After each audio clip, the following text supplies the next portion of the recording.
So dear students, in the previous video we seen about the open delta connection, SCOT connection and tertiary winding of the three-phase transformers. So in this video we will see about the tap changing of the transformer and the cooling of the three-phase transformers. So coming to the tap changing of the transformer, so the voltage of the transformers will be varied by the changing the number of turns of the transformer windings. So in order to at some times we may require to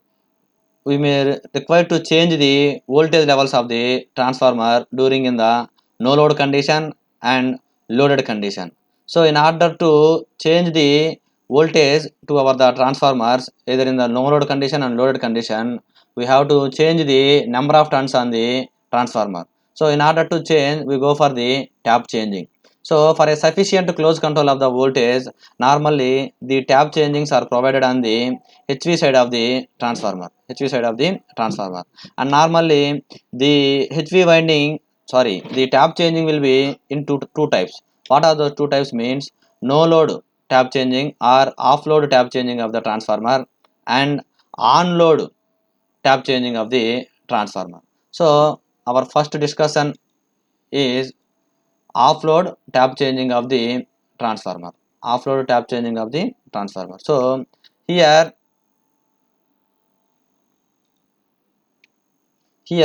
this can be done with the while tap changing. First we switch off the transformer and change the tap manually.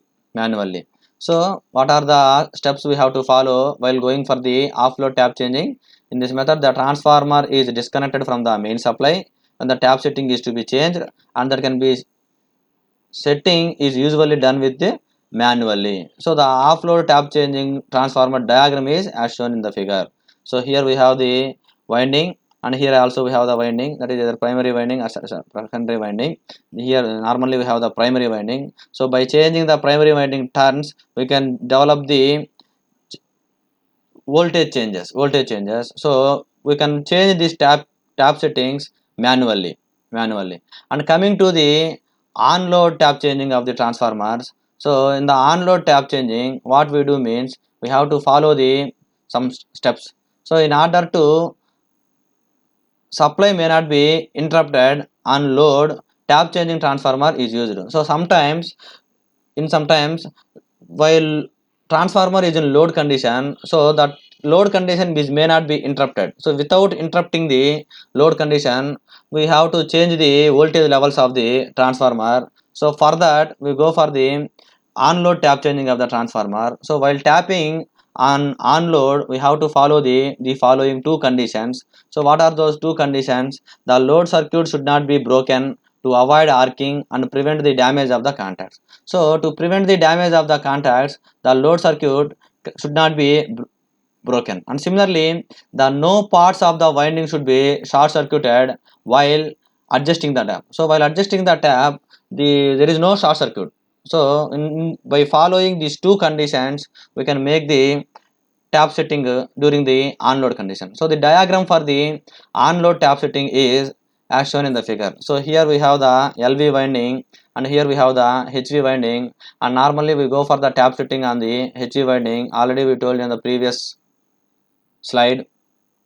So here we have the central tapped reactor, and at the initial state we consider that the select diverter switch S is closed and the selector switches 1, 2, 3 are there, and initially the selector switch 1 is closed. So suppose if you want to change the selector switch second switch, then what we do means first we open the diverter switch and then close the second switch,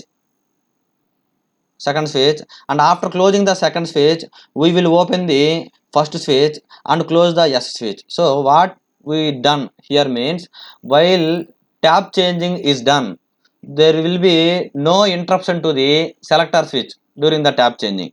That means there is no interruption, that means there is no open condition of this any switch. So first we open the diverter switch and close the second switch and then open the first switch, and we close the S switch. So this is the procedure for tap changing during the on load condition. So it is to be noted that the driver switch operates on load and no current flows in the selector switches during the tap switching. So during the tap change, only half of the reactance which limits the current is connected in the circuit. So this is about the tap changing of the three-phase transformers. And the next topic in our fifth unit is cooling of the, not only the cooling, the tap change have the some advantages and disadvantages and application. So what are the advantages of the tap changing, and what are the disadvantages of the tap changing, and what are the applications of the tap changing, we will see in this slide.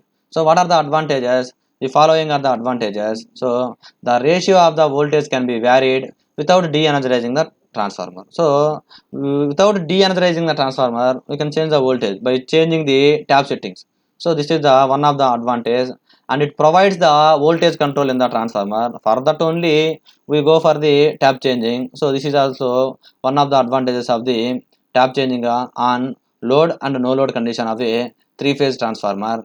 And the on load tap changing increases the efficiency, and it provides the adjustment of the voltage magnitude and flow of the reactive. And coming to the disadvantages, the following are the disadvantages. Mainly we have the three disadvantages. What is the first one is the transformer user is costlier. The cost of this tap changing transformer is somewhat costlier, and we have to maintain in a high manner, that is the huge maintenance and the less reliability. And coming to the applications of the tap changing, this is normally used in the electrical power transformers.